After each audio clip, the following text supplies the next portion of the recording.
Hey guys, it's Christy and welcome back to my channel. Thank you so much for joining me. Today we're going to be doing a full face of Pat McGrath.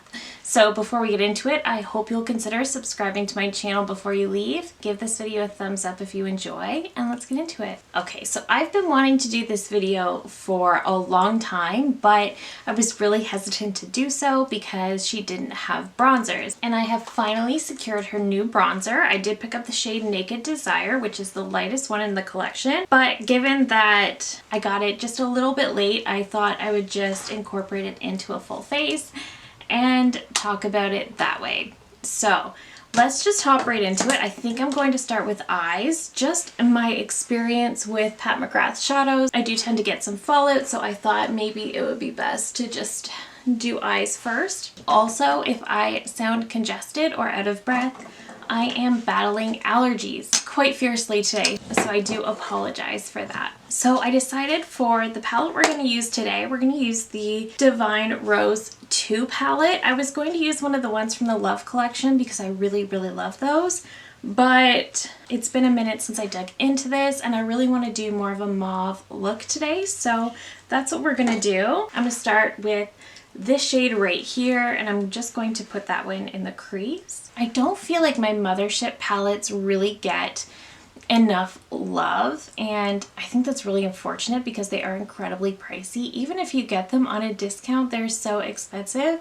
So I really do hate when I feel like I don't get enough use out of them, and that's probably why I don't pick up her newest Motherships when she releases, just because I know I don't reach into them enough. They are a great formula, but I don't know what it is that keeps me from reaching into these. I think I just prefer my Natasha Denona palettes, but these are nice. I'm just going to pick up that deeper plum shade. This look is honestly not going to be the most spring-like look, but it's one that I really enjoy creating. I've said before, I really just love mauve looks on me personally. I just feel very pretty in them, so I decided that is what I want to do for today. I also don't think Pat has any brow products, so I do have to use something else for those. But aside from primer and brows, she does have almost an entire face. And on one hand, I do want her to come out with brow products so that there's a complete line there, but at the same time, I don't think I would spend Pat McGrath's price point on a brow product, if I'm being brutally honest, so I guess it doesn't really matter. So like I said, not going too crazy, too deep, I'm going to take this shade right here on a finger, and I'm going to put that shade all over the lid. I just think this is such a pretty shade. Okay, so I'm just going to grab this shade right here, and I'm going to use this one for my inner corner. And it's got sort of like a purple undertone to it as well, which I really like. So I'm going to leave the palette out because I am going to come back to it. And I'm going to be using the Pat McGrath Dark Star Mascara. I do think this mascara is a really nice one, but I don't think it is so special. I mean, it is a really expensive mascara. This is one of those products from her line that I think is nice, but I don't think is worth the price point. Honestly, I think there are drugstore mascaras that are just as good. And I do like to use my Lancome eye primer because it just gives my lashes such a boost. It is incredible. I really do love a good bold lash, but I hate messing with false lashes. Okay, so I think my lashes are big enough. I did make a bit of a mess, so we'll just wait for that to dry and then let it flake off. Again, the mascara, I think if you're splurging on Pat McGrath, I don't think the mascara is the most worthwhile. I think it's a fine mascara, but I think your money is definitely going to be much more worthwhile when it comes to her palettes or some of her Complexion products. So let's move into Complexion before I do my brows. I'm just going to use the Sublime Perfection Concealer. This one I actually do really like. This is very full coverage though, so if you don't like a full coverage concealer, this is probably not the one, but it is really nice. And this is one of those concealers that I don't mind actually using in place of foundation. I don't always do concealer on my outer corners because for me that's just one more spot to crease, but my eyes are particularly red, so thank you allergies. I do have the shade L1 in the concealer, so as you can tell, it is a little bit light, but I also have L4 and it's way too deep. So the shade actually does end up working. You'll see that when I apply the foundation. The foundation is actually a much lighter coverage than the concealer. This concealer is a little bit intense, whereas the foundation is a little bit more light medium coverage. Okay, so then we're going to use the Sublime Perfection foundation, and I have the shade Light 2. So you can see from my palette, this is a very liquidy foundation. So since this is a liquidy foundation, I'm going to take my Sigma and Brianna Fox 4 brush. I do prefer this brush for more lightweight foundations. So this shade is actually really nice. I do tend to find Pat McGrath's complexion products tend to pull a little bit yellow, but it's not too bad compared to some other ones. And again, you can see that this foundation is definitely a more light medium. You can definitely still see my skin poking through. I'm just gonna do a little bit of spot concealing as well with that concealer, and I've just mixed a little bit in with the foundation so that the shade match is a little bit better. So the foundation I do really like. I like the concealer more than I like the foundation. I just think the concealer it's very full coverage, but it doesn't necessarily look very heavy, and it really does last all day long. I really like it. The foundation I like, but it's not an absolute love the way the concealer is. And I do have some foundations I like a little bit more. This one is fine, but I do prefer the NARS foundation, the new Say foundation. I just like the way they give a solid medium coverage and give a glow to the skin, whereas this one is fine. It's a really good foundation. I don't know that I would purchase it again, but overall it's fine. The concealer I do think is worth the splurge. Keep in mind, I think anything you buy from Pat McGrath should always be during one of their sales. She runs 30% off sales so often, so I think you should always wait for one of those. But I would definitely recommend splurging on the concealer over the foundation. But if you definitely prefer much lighter makeup, then the foundation might be better for you. One product I think is absolutely 1000% worth the splurge is the Sublime Perfection Under Eye Blurring Powder. So the one thing I will say is the packaging seems a little bit cheap. It is in this black acrylic packaging, but it does feel thinner than her other packaging. So the packaging feels cheap, but the powder is so good. So this is my favorite under eye powder. So I'm just going to pat out any creases and dust that on the under eyes. I'm using a Fox 5 brush from Sigma and Brianna Fox. This brush is really great for under eye powder. And then sometimes I also like to use this powder around my heavier pores and my smile lines, and today I'm also going to use it to set the areas where I had to spot conceal. And because I have dry skin, I really don't need much more powder than that, so I'm just going to pop off camera. I'm going to do my brows and I will be right back. Alright, so it is finally time to go in with the new Divine bronzer in the shade Naked Desire. So this is the lightest shade. And I was kind of concerned that this might be too light for me, but it's actually perfect. And as per most of Pat's powder products, it's got this beautiful embossment in the powder. It looks so pretty. So I'm just going to add this in here. It definitely is a lighter bronzer, but I like that it's buildable. It's also just very soft and smooth. So I feel like it blends out really nicely. So you can see I'm starting to get a nice bronze here, and it's not too much for my skin. I do prefer a lighter bronze, probably because I am so pale. So I love this bronzer. I love the shade. I think it's perfect. I think I could have also gone up a shade, but this works just fine, so I don't need another shade. This one is just, it's very smooth. Let me show you a quick little swatch. I will say I don't think the embossment of the bronzer is in there quite as well as the embossment on the blushes. This is my third time using the bronzer, and I feel like I'm starting to lose a bit of the embossment in the middle. But let me show you a quick swatch of this one. So it is just a perfect neutral shade. It's not orange, but it's not going to be a super cool contour shade either. It's just a really nice neutral bronzer shade. So if you are a shade match to me and you cannot stand super warm bronzers, I think you would really like this shade in Naked Desire. All right, going in with the blush, I am going in with one of my all-time favorite blush shades of hers, and this is Flirtatious. I do have a few shades. I have Divine Rose, I have Cherish, I have Flirtatious, and I have Desert Orchid, and Flirtatious and Desert Orchid have to be my absolute favorites. I've had this blush for almost 2 years and I'm only just starting to lose the embossment right in here,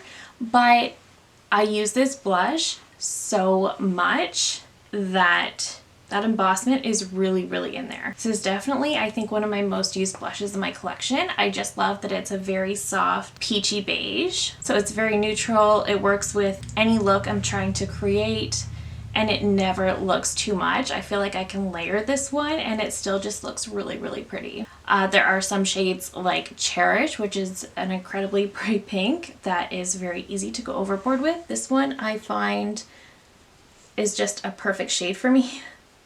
I did just poke myself in the eye with my brush. This is just such a nice everyday shade. It looks a little heavy right now, but keep in mind it will fade. I love this blush so much. It's just so pretty. I love, love, love this shade so much. For highlight, I'm going to go in with the Divine Glow Highlighter in Lunar Allure. So this is also the lightest shade she has in her highlights, but this is just such a beautiful highlight. It's a very, very smooth formula, much like the blushes. They just make the skin look almost airbrushed and just, it never looks too much.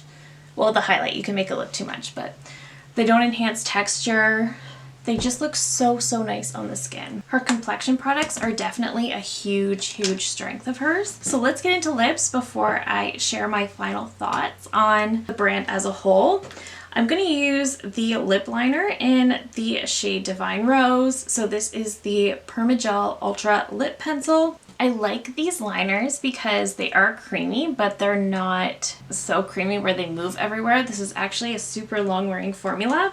And then because this lip liner is a little more pink than I wanted for my eye look, I'm going to go in with the Matte Trance lipstick in the shade Christy. It's a solid name for a shade, and this one is more of a pinky beige as opposed to the bright pink of Divine Rose. So this is going to kind of mellow that out a little.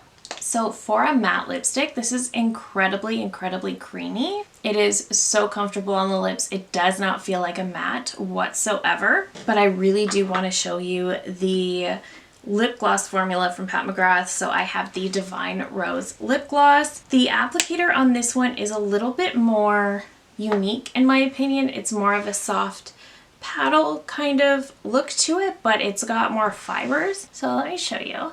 This gloss is so incredibly smooth. It's very shiny, as you can see, but it's not remotely sticky. It almost feels like a lip oil, but it's also incredibly opaque. This is just one of my, this probably is my favorite lip gloss formula. So this is the final look.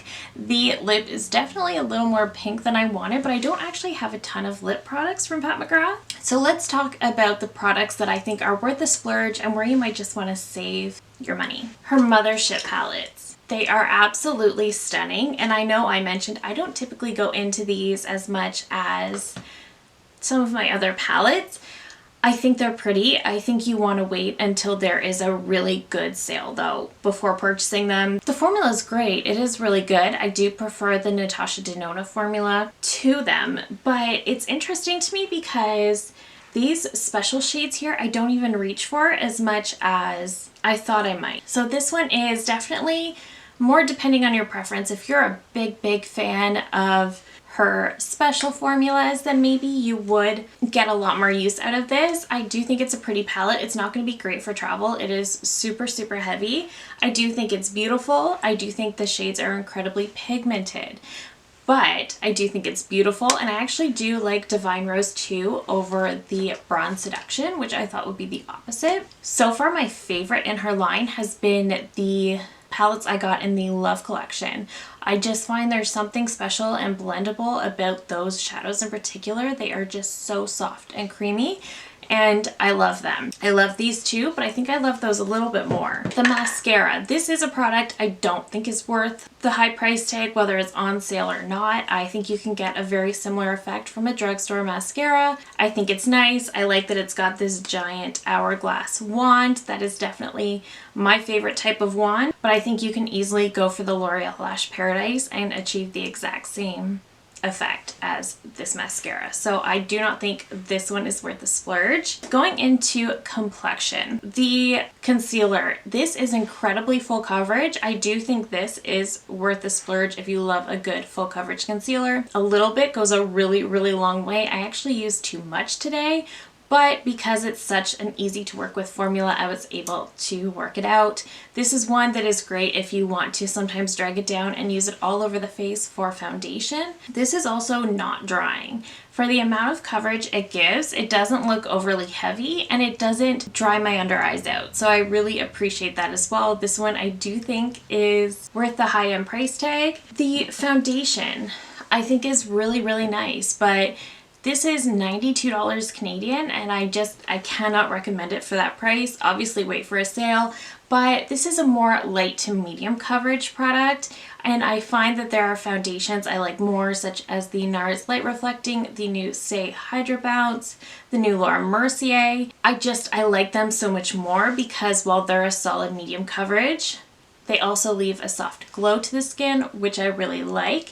If you have more oily skin, you might actually prefer this. But I also think that the L'Oreal True Match foundation can also give a very similar effect as this. So this one I have a hard time recommending. I like it fine, but I do think a more full coverage, a more solid medium to full coverage foundation would suit her line just a little bit better, given that most of her products are very full glam type of products. This one is fine. I don't think it's $92. I couldn't recommend anybody spend that on this, but it's fine. I'll certainly use it up. It blends out great. It looks really nice on the skin. It's just not so special that I think you need to spend that price point. However, the packaging is very heavy and very luxe. So there is that. The blurring under eye powder, this is worth it. This is so good. This really is incredibly blurring. This is very, very finely milled, but it's also a very delicate powder. So this is not one I would recommend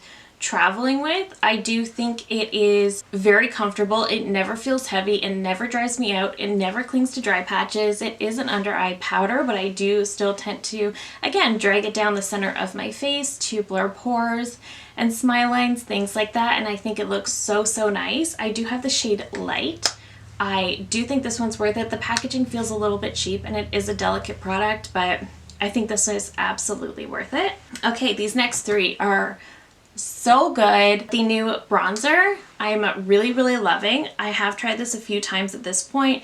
I really love it. It's very blendable. It looks really, really nice on the skin. I think it's a very flattering tone. It's not too warm. It's just a perfect shade for my very fair skin, and I love how it's very, very neutral. It definitely doesn't enhance any texture or anything like that. It's not patchy. It's just a really, really nice, solid bronzer. I do think it reminds me a little bit of the L'Oreal Infallible 24 Hour Fresh Wear powder bronzer. So I would like to compare the two formulas because it does remind me of that a little bit. We already know I am a huge, huge fan of the Mcgrath blushes, which is why I have so many shades, and the shade Flirtatious is without a doubt my favorite. It's just a perfect go with everything type of shade. It is so, so pretty. And the highlighter is also super beautiful. I do have a hard time recommending anybody spend this much on a highlight, but again, sales, so I would wait. If you do not like a blinding highlight, I would probably skip this one. This one definitely has the potential to go very blinding very quickly, so I would skip this one if you don't like a really bright highlight, but I really love this one. I don't find it overly enhances texture. I just find it looks really, really pretty on the skin. For lip products, the lip liners are very nice. The lip liner is more of a gel formula, so it is very creamy, but it's not creamy in that it's going to move everywhere. I feel like once this dries down, it's sticking around for quite a while. It's just a really, really great lip liner formula. Definitely one of my favorites. Her lipstick formula is also super nice. This is the Matte Trance lipstick, so it's supposed to look very matte, but it is such an incredibly comfortable matte. It feels very creamy on the lips, and it doesn't feel at all drying and uncomfortable. So I do think her lipsticks are great. Again, I would definitely wait for that lip sale. Not even during the 30% off she has throughout the year. Wait for the lip sale. You can get her lip products for like $14, and it's totally worth it. Her packaging is still very, very luxe on these. And one of my favorite products in her entire line is definitely her lip glosses. These almost feel more like a lip oil because they're not at all sticky, but they're so opaque. These are so, so beautiful. Definitely one of my favorite lip gloss formulas. And that is it. That is my full face of Pat McGrath that I've been dying to do for quite a while. Let me know down below your favorite products from Pat McGrath. Are there any that you're interested in? Let me know. Thank you so very much for watching. If you're new here, I hope you'll consider subscribing before you go. I do upload at least 3 new videos every single week. Thank you again so very much for watching, and I will see you in my next one. Bye!